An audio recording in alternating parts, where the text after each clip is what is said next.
Eh, kan kondisi hari ini kan ekonomi lagi berat nih, Tat. Hmm. Nah, kan saya kebetulan ada perusahaan lah yang saya kelola begitu ya. Ah, Maksud saya itu gini, kan saya kemudian apa coba cari-cari ilmu di YouTube begitu ya, gimana caranya memperlancar usaha begitu kan di tengah pandemi yang lagi melanda kita ini. hmm. Nah, ada salah satu saya baca dan saya lihat begitu, beliau ngajarin ini salah satu ustadz juga, salah satunya adalah dengan memperbanyak sedekah kan gitu, Tat ya. Hmm.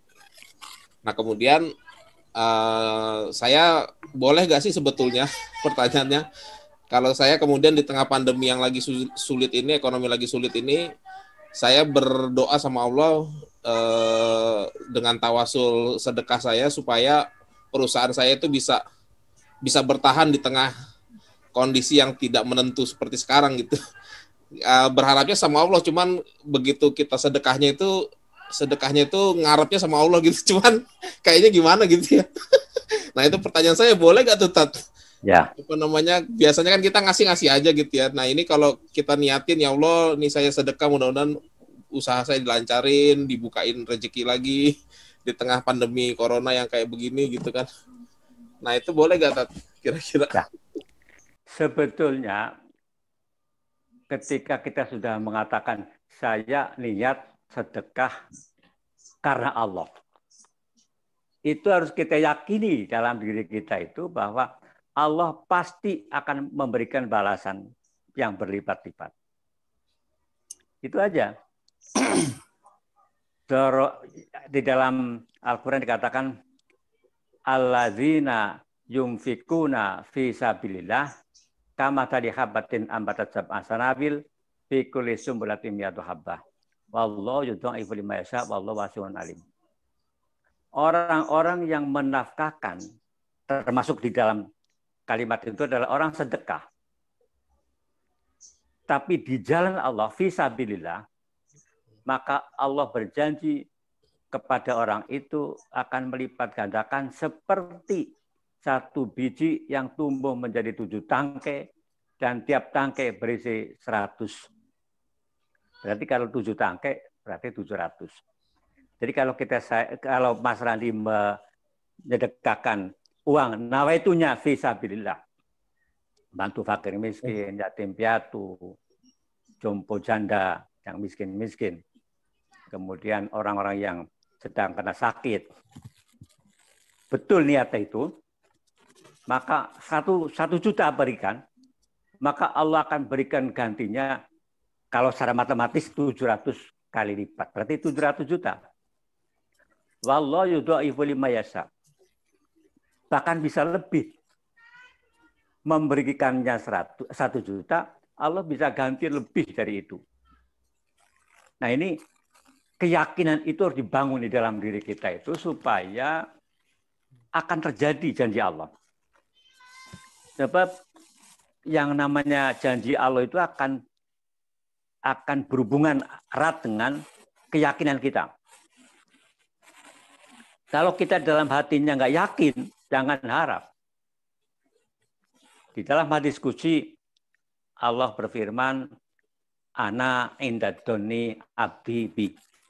Aku mengikuti persangkaan hambanya. Kalau hambanya yakin bahwa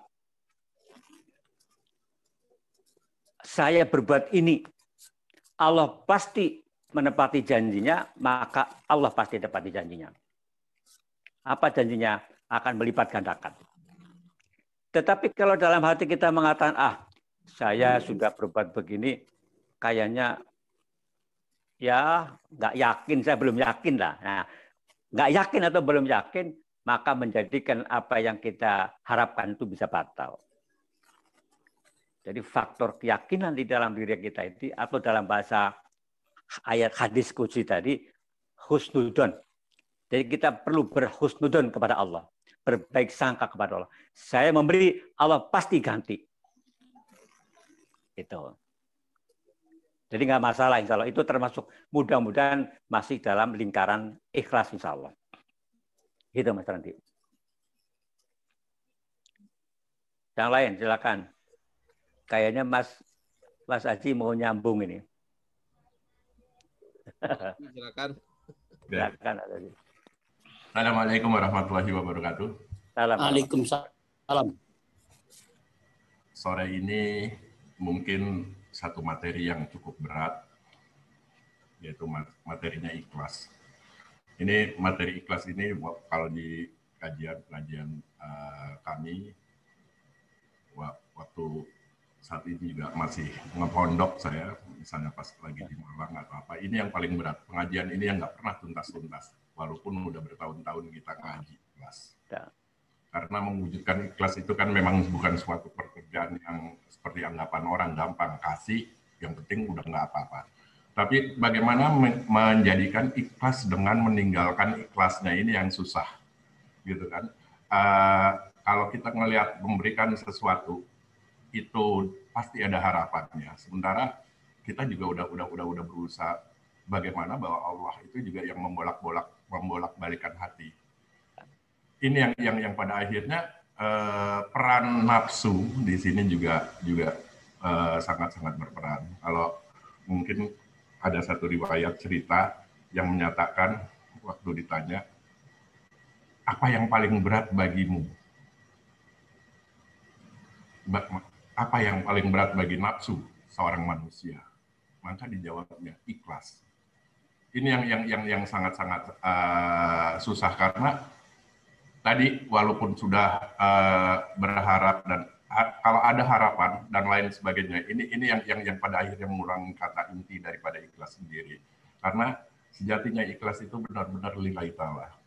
Kita bisa ikhlas dengan meninggalkan ikhlasnya. Kalau bahasa gampangnya katanya kita memberi tangan di atas lebih baik dibandingkan tangan di bawah. Kalau kita memberi tangan kanan, tangan kirinya jangan sampai tahu. Atau kita menjalankan apa saja dalam hidup kita, itu benar-benar diikuti dengan lillah. Apa yang kita lakukan itu karena kita mencari ridha Allah. Jadi yang diutamakan daripada bagaimana kita mencapai tahap ikhlas, yang pertama adalah niat. Gitu. Karena belajar niat itu lebih penting daripada amal. Jadi ada skupnya kalau yang saya ini, bagaimana kebaikan hati itu tergantung kepada kebaikan amal. Namun kebaikan amal kembali lagi itu tergantung lagi pada kebaikan niat. Nah inilah yang pada akhirnya timbul ikhlas itu. Karena kalau kita melihat yang saat ini paling banyak kan Al-Ikhlas, ya Masjid Al-Ikhlas, ya kan. Nah itu masjidnya yang udah ikhlas, tapi kitanya kebanyakan sebagai sulit sekali. Dan ini adalah pelajaran yang amat berat bagi kita semua, bagaimana kita bisa menjalankan ikhlasnya itu. Karena kalau setiap hela napas kita mungkin sepersekian milidetik kali ya, Allah itu menurunkan rahmatnya. Cuma sebelum sampai ke nasnya, di tengah-tengah ini udah dijegat sama iblis laknatullah, yang menyuruh prajurit-prajuritnya syaitan yang terkutuk itu untuk mengganggu manusia. Tadinya kita mau berjalan yang lurus, udah dibisikin, ngapain sih langsung ke Ustadz, langsung Pak Kiai Masrur, ikut kajian Daina, lebih enak ikut makan somai dulu, lebih enak kesini dulu, walaupun ujungnya nanti ikut kajian Daina, terlambat. Ya, nah ini yang pada akhirnya juga niat pada juga larinya bagaimana keikhlasan kita untuk menjalankan atau mengamalkan sesuatu tanpa pertimbangan. Jadi menyahkan semua yang berkaitan dengan duniawi dengan memberikan sesuatu itu benar karena lillah. Jadi kalau memang ini salah satu doanya kita juga apa yang dilakukan misalnya tadi Pak Ustadz yang dilakukan sama Mas Randi ini sangat luar biasa dan itu memang sebenarnya memang sudah ada ayatnya jadi nggak terlalu jadi masalah. Bukan karena berharap, bukan, tapi di sini berharapnya dihilangkan. Tapi dengan kondisi saat ini obat yang paling baik adalah Al-Quran dan madu misalnya kalau orang sakit. Tapi kalau dalam kondisi kesusahan dan lain sebagainya, salah satu obat yang paling mujarab adalah sedekah.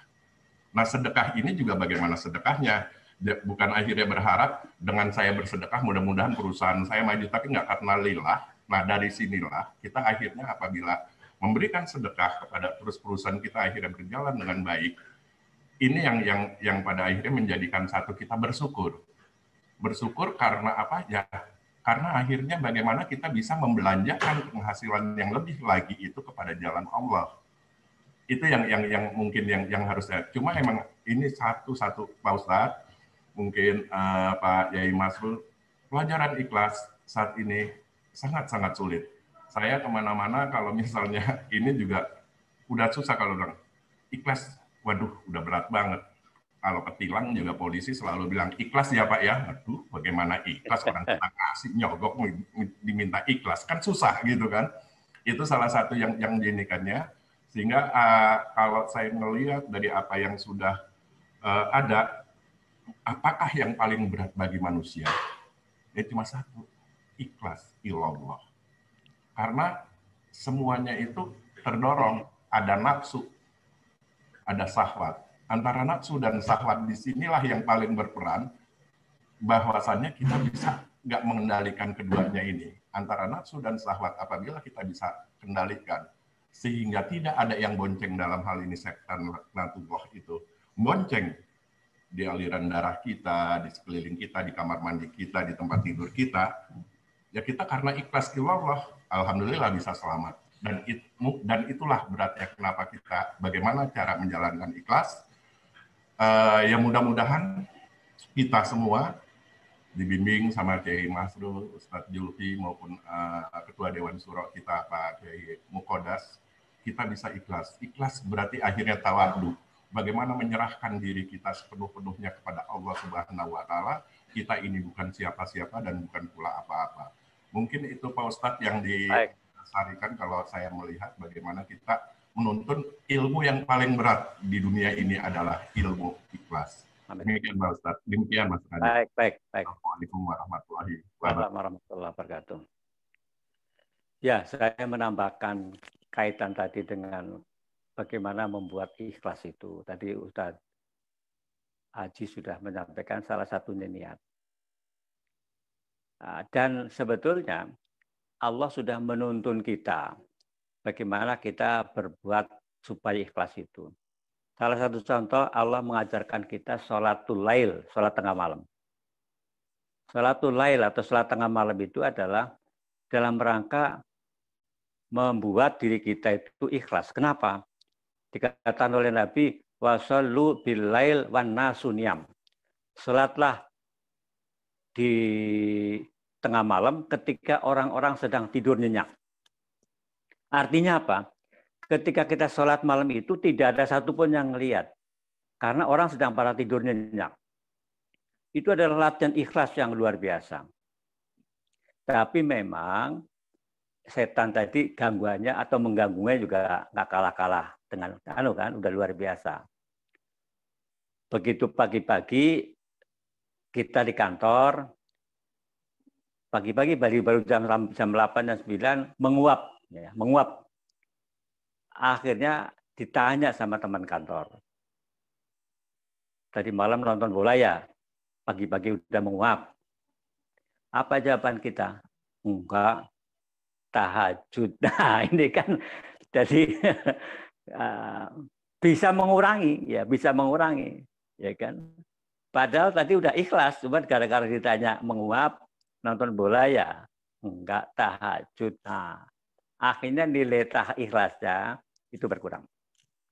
Tapi kalau itu dilakukan terus-menerus, insya Allah apa yang kita lakukan tengah malam itu mudah-mudahan menjadi ikhlas beneran. Dan akan berimplikasi kepada kehidupan kita menjadi orang yang selalu ikhlas itu. Nah, boleh juga kita belajarlah ikhlas itu kepada kelapa. Kita tahu kelapa itu barangkali profil yang paling ikhlas di dunia ini. Kenapa? Kelapa itu kalau kita metik kelapa itu dipelintir di atas pohon kelapa dipelintir. Begitu dipelintir, dijatuhin, sakit. Udah dipelintir, dijatuhin, blek sakit. Sampai di bawah, kemudian dikupas, sakit. Habis dikupas, udah nggak ada kulitnya, udah nggak ada sabutnya, kemudian dibelah pakai martil, sakit lagi. Udah dibelah pakai martil, kemudian dicongkel pakai pisau, sakit. Udah dicongkel pakai pisau, udah sakit kayak gitu, kemudian diparut, lebih sakit lagi diparut. Habis diparut, diperes, coba sakitnya kayak apa? Begitu diperes, ditaruh di atas wajan, kemudian direbus sampai mendidih. Kayak apa panasnya itu?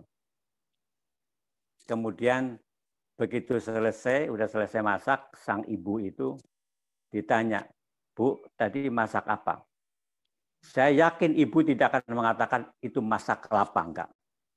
Masak apa? Masak terong. Bayangkan itu. Terong yang nggak ada nggak ada perjuangannya sama sekali. Wow, terong itu kita megang terong aja pelan-pelan kok. Kalau sampai kenceng dikit takutnya hitam. Pelan-pelan. Belahnya pelan-pelan. Begitu naruh di wajan juga pelan-pelan. Tetapi begitu sudah jadi sayur, kok yang disebut terongnya bukan kelapanya. Apa nggak sakit? Tapi ternyata kelapa ikhlas menerimanya. Kelapa tidak merasa itu terdolimi. Nah, ini barangkali profil kelapa ini harus menjadi ibrah untuk kita. Dari ibrah untuk kita. Ya. Walaupun kita sudah kerja banting tulang siang malam berjuang, berjihad di jalan Allah. Kemudian tidak disebut, nggak usah marah itu kan. Karena yakin Allah itu maha melihat. Manusia boleh tidak memberikan apresiasi apa-apa. Atau manusia boleh pura-pura merem terhadap apa yang kita lakukan. Tetapi yakinilah. Apa yang kita lakukan walaupun orang lain tidak melihat. Walaupun manusia tidak mau melihat pura-pura merem. Tapi yakinilah Allah melihat dan akan memberikan balasan kepada kita.